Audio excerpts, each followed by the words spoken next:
Hello students, in our previous video we have completed our chapter introduction part 1। हमने part 1 में देखा था इसकी कुछ बेसिक टर्म्स को। अब हम इस चैप्टर के इंट्रोडक्शन part 2 में कुछ और बेसिक टर्म्स को देखते हैं। So here are some basic terms for tribute। तो ट्रिब्यूट का मतलब होता है नजराना। तो पहले के टाइम पे क्या होता था, जो टैक्स वसूल किया करवाते थे, जो शासक होते थे वो टैक्स वसूल करवाते थे हॉर्डर्स से, क्राफ्ट पर्सन से, पीसेंट से, फार्मर से, इन सब से टैक्स वसूला करते थे।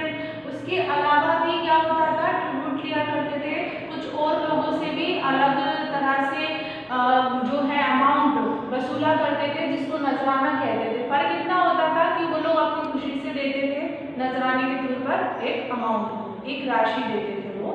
फिर इसके बाद हम आते हैं Ashoka a unique ruler. Ashok सम्राट जो एक विशेष, एक यूनिक रूलर थे। ठीक, वे क्यों थे वो यूनिक रूलर? क्योंकि उनमें बहुत सारी विशेषताएं थी जो उनको यूनिक बनाती थी। द फर्स्ट रूलर, पहले वे ऐसे शासक थे, पहले वो ऐसे रूलर थे, फर्स्ट रूलर थे जिन्होंने अपने बारे में जो भी उनकी लाइफ है, उन्होंने अपनी लाइफ के बारे में, अपने बारे में इंस्क्रिप्शन में लिखवाया था। और इंस्क्रिप्शन के थ्रू उनकी प्रजा के बीच वो अपने हर एक लाइफ के बारे में, अपने बारे में हर एक मैसेज को स्प्रेड करना चाहते थे। तो ऐसे वो फर्स्ट रूलर थे जिन्होंने अपने बारे में अभिलेखों में लिखवाया। इंस्क्रिप्शन में होता अभिलेख, अभिलेखों में लिखवाया और उन्हीं अभिलेखों को अपनी जनता के बीच में, जिससे कि हर इंसान को उनके बारे में पता लग सके। ठीक है, इसके बाद हम आते हैं Ashoka war in Kalinga. It's very important. Ashoka war in Kalinga, Ashoka का युद्ध जो कलिंगा में हुआ था। So first of all Kalinga जिसको आप बोलते हैं उसको हम उड़ीसा जो है, अभी हम जिसे उड़ीसा के नाम से जानते हैं उसको आप कलिंगा बोलते थे पहले। तो क्या हुआ था कि कलिंगा में, कलिंग जिसको मैसे बोलते हैं, सो उसमें क्या एक युद्ध हुआ था उड़ीसा में। एक बहुत बड़ा युद्ध हुआ था जिसमें लाखों लोग मारे गए, लाखों लोगों को बंदी बनाया गया, इस तरह से इसमें बताया गया है। सो तब जाके उन्होंने उस युद्ध को जीता।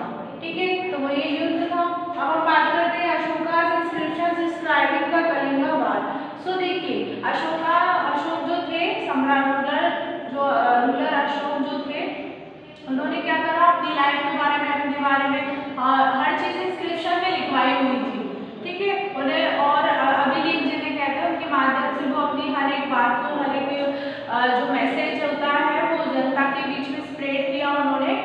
और फिर इसमें यही बताया गया कि उन्होंने इंस्क्रिप्शन में लिखवाया कलिंग युद्ध के बारे में, कलिंग वार के बारे में लिखवाया, जिसके अंदर उन्होंने बताया कि जब कलिंग का युद्ध हुआ था तब उन्हें 8 इयर्स कंप्लीट किए थे, उन्होंने बिकम किंग, उन्हें राजा बने हुए 8 साल हुए थे, तब उन्होंने अपना फर्स्ट जो है युद्ध किया था, कलिंग का युद्ध पर विजय प्राप्त की। कलिंग वार जो है उसको विक्ट्री, मतलब उन्होंने जीता।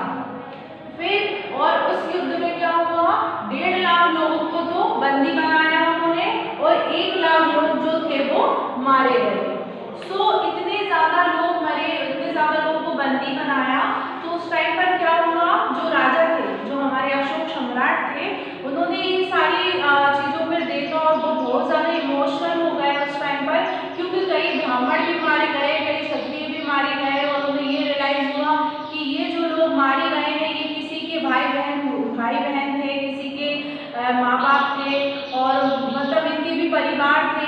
तो क्या हुआ, उन्हें एक तरह से इमोशनली वो बहुत ज्यादा टूट गए उस युद्ध को देखकर। उन्होंने इतना ज्यादा युद्ध में, क्योंकि जब भी कोई युद्ध लड़ा जाता है तो लाखों, मतलब बहुत सारे लोग मारे जाते हैं, तब जाके आप उस जिसके लिए लड़ रहे हो उस राज्य पर आप राज कर सकते हो, उस राज्य को आप जीत सकते हो। तो ये सारी चीजें जो है, जब ये युद्ध हुआ तो लाखों लोग मारे गए, तो उन्होंने ये जब चारों तरफ अपने आसपास खून को देखा और उन्हें रियलाइज हुआ कि ये सब गलत है, हमें इस तरह से युद्ध नहीं करना चाहिए, नहीं लड़ना चाहिए। तो उन्होंने यही इंस्पिरेशन जो है इसमें बताई गई है धम्म के माध्यम से। धम्म को वैसे धर्म बोलते हैं। धम्म में उन्होंने ये बताया गया है कि मैं धम्म के माध्यम से लोगों के बीच में एक मैसेज स्प्रेड करना चाहता हूँ कि हमें युद्ध नहीं करना चाहिए, क्योंकि कई लोगों के माँ बाप, भाई बहन और बहुत सारे रिश्ते उनके एक इंसान से जुड़े हुए होते हैं जिन्हें हम खो देते हैं युद्ध अगर एक फैमिली का एक सदस्य भी मर गया तो वो किसी न किसी का तो कुछ ना कुछ रिलेशन में था ना, तो इमोशनली इंसान उसका घर कैसे चलेगा, वो तो टूटेगा ही। तो इस तरह की जो बातें हैं उनके माइंड में चलने लगी, तो उन्होंने फिर धम्म के थ्रू अपने मैसेजेस को स्प्रेड किया कि हमें युद्ध नहीं लड़ना चाहिए। फिर व्हाट वाज द अशोकास धम्म, वही एज आई से दैट कि जो अशोक धर्म did not involve worship of God. Ashok का जो धर्म था, अशोक का जो धर्म था उसमें उन्होंने किसी भी गॉड की वर्शिप को इन्वॉल्व नहीं किया था।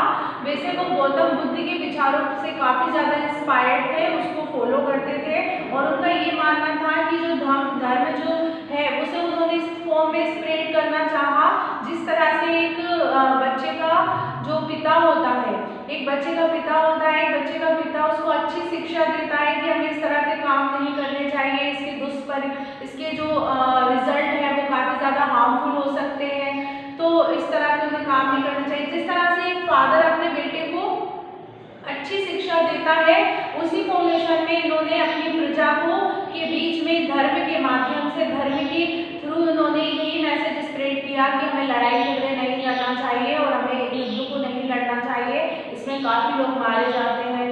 ठीक है, इस तरह से उन्होंने स्प्रेड किया अपने मैसेज को और वो गौतम बुद्ध से भी काफ़ी ज़्यादा इंस्पायर्ड थे और वो यही चाहते थे कि जो इंस्क्रिप्शंस उन्होंने लिखाए हैं उन इंस्क्रिप्शंस को उनके बच्चे आगे पढ़ें, उन अभिलेखों को उनके बच्चे पढ़ें और उससे यही चीज़ सीखें कि उन्हें युद्ध नहीं लड़ना है।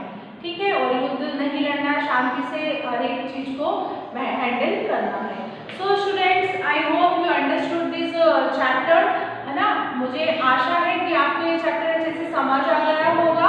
अब हम हमारी नेक्स्ट वीडियो में इसकी कुछ एक्सरसाइज को कंप्लीट करते हैं। So keep watching video